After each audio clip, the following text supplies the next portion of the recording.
5, 4, 3, 2, 1, 0.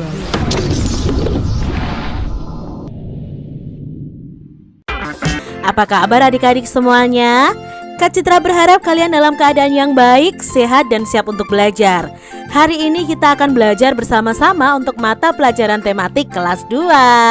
Kita belajar di tema 5, pengalamanku, subtema 2, pengalaman di sekolah, pembelajaran yang kelima.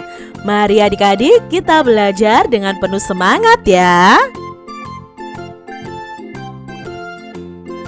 Benny telah mahir menulis puisi. Sekarang Benny akan mengikuti lomba menggambar. Lomba menggambar layang-layang. Lomba dilakukan dengan adil. Adil sesuai rentang waktu yang ditetapkan. Adik-adik coba amati gambar ini. Benny dan Siti mengikuti lomba membaca puisi. Lalu apa yang sedang dilakukan Udin? Nah, Udin ini sedang berolahraga bersama teman-temannya. Benar, sekarang Udin sedang bermain estafet bola. Udin memutar badan ke samping. Udin bermain bersama teman-temannya. Apakah adik-adik tahu tentang senam lantai? Yuk kita pelajari tentang senam lantai. Nah, senam lantai itu adalah senam yang dilakukan dengan menggunakan matras adik-adik. Matras itu apa Kak Citra? Matras itu kasur khusus untuk olahraga. Nah, di sini senam lantai adalah latihan senam yang dilakukan di atas matras. Sebelum melakukan senam lantai, perlu dilakukan pemanasan untuk menghindari cedera. Nah, senam lantai yang akan kalian pelajari adalah roll depan atau berguling ke depan dan roll belakang atau berguling ke belakang. Gerakan roll depan dan roll belakang ini melatih kekuatan otot perut dan kelenturan otot punggung kita. Posisi awal roll belakang adalah berdiri agak jongkok dan posisi akhirnya jongkok. Untuk melakukan roll depan dan roll belakang harus menggunakan matras adik-adik. Jadi tidak bisa langsung di lantai karena itu berbahaya adik-adik. Ada tumpuan kepala kita dan punggung kita. Nah adik-adik, ini adalah roll depan atau berguling ke depan. Posisinya bagaimana? Posisi awal saat roll depan ini adik-adik adalah berdiri dan posisi akhirnya juga berdiri. Jadi kalian posisi awal berdiri tegak, lalu kalian tangannya bertumpu di matras ya, di gambar kedua ini. Lalu kepala kalian masukkan ke dalam selah antara kedua tangan adik-adik. Lalu kalian angkat ya pinggul kalian sehingga kalian akan berguling seperti ini. Lalu setelah itu kalian jongkok berdiri. Ini posisi awal dan selama proses berguling ke depan dan posisi akhirnya juga berdiri lagi. Berbeda dengan roll ke belakang adik-adik atau berguling ke belakang. Nah, posisinya kalian seperti ini adik-adik. Jadi posisi awalnya itu adalah berdiri tapi agak jongkok ya, berdiri agak jongkok. Lalu kalian turunkan pelan-pelan pinggul kalian, lalu kalian taruh di matras. Kaki kalian angkat nih adik-adik, lalu tangan kalian bertumpu di matrasnya. Pinggulnya dan kakinya diangkat ke belakang. Lalu posisi terakhirnya akan seperti ini. Posisi akhirnya juga sedikit jongkok.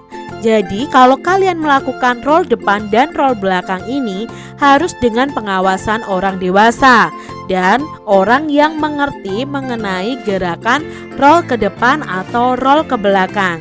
Karena gerakan ini cukup mengandung resiko kalau kalian salah dalam melakukannya adik-adik.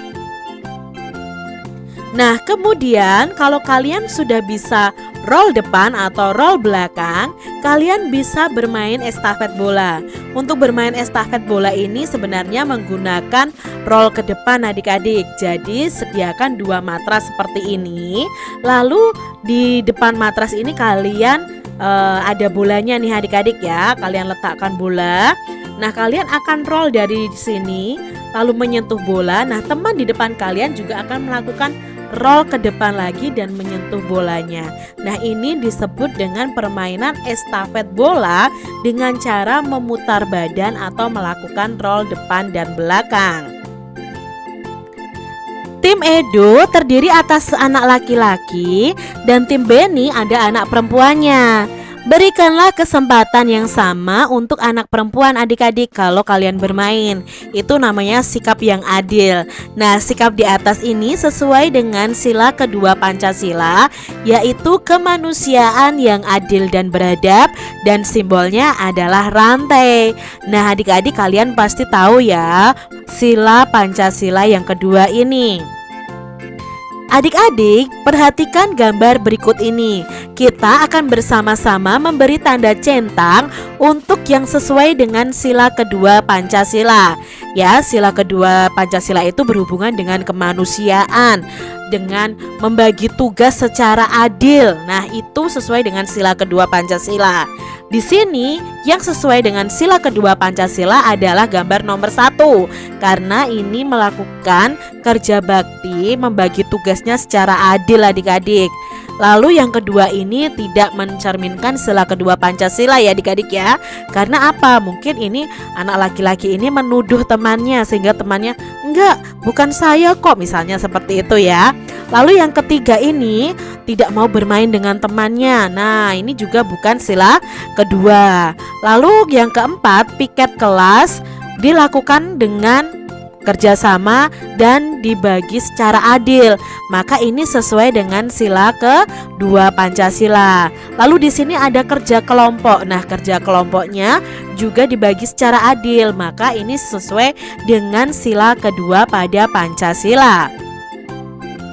Beni memberi kesempatan sama untuk anak perempuan. Beni bersyukur dapat saling kenal, juga kenal dengan anak perempuan. Jadi adik-adik kalau bermain kalian harus adil ya. Kalian pun kalau bermain tidak boleh pilih-pilih teman.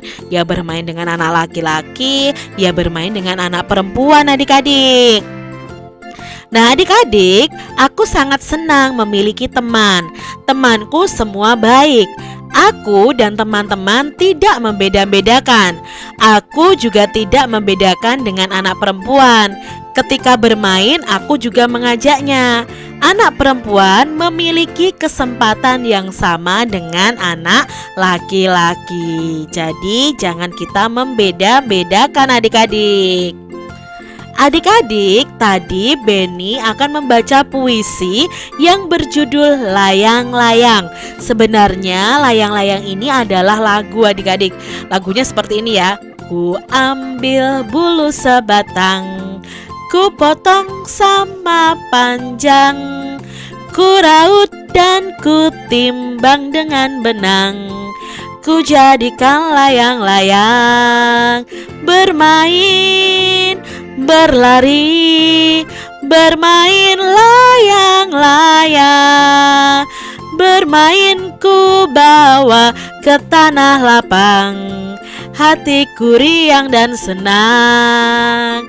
Nah, lagu layang-layang ini ternyata bisa dibaca menjadi puisi.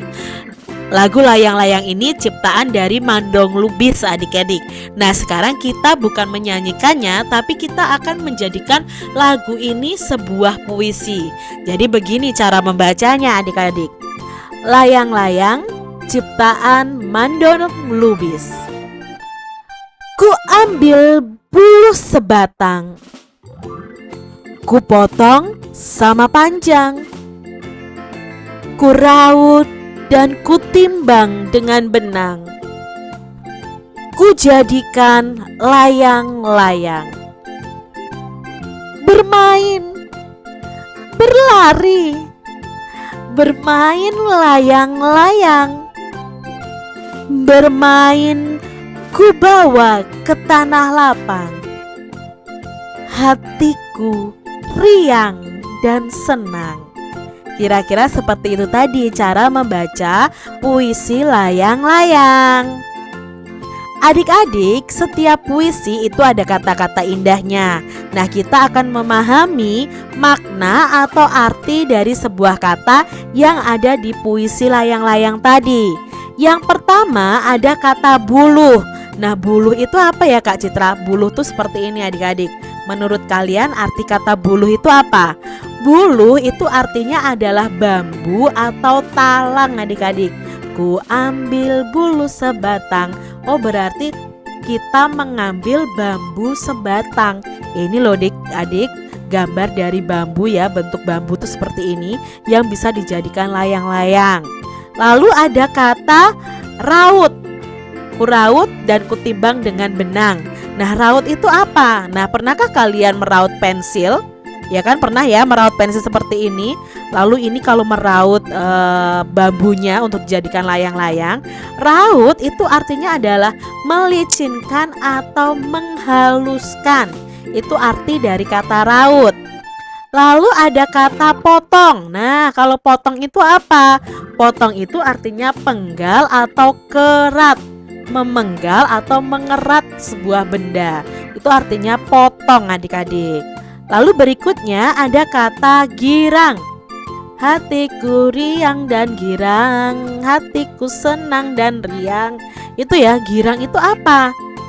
Kalau dari gambar ini kira-kira apa nih adik-adik? Ya, girang itu suka hati atau girang sekali atau senang sekali. Itu arti dari kata girang. Berikutnya ada kata timbang. Nah, kira-kira apa ya timbang itu? Timbang itu artinya adalah tidak berat sebelah atau artinya sama berat. Itu tadi kata-kata yang ada di dalam puisi layang-layang adik-adik. Nah, demikian tadi pembahasan kita di tema 5, subtema 2, pembelajaran yang kelima. Semoga video pembelajaran ini bermanfaat untuk adik-adik semuanya. Dan sampai jumpa lagi di video pembelajaran Kak Citra selanjutnya.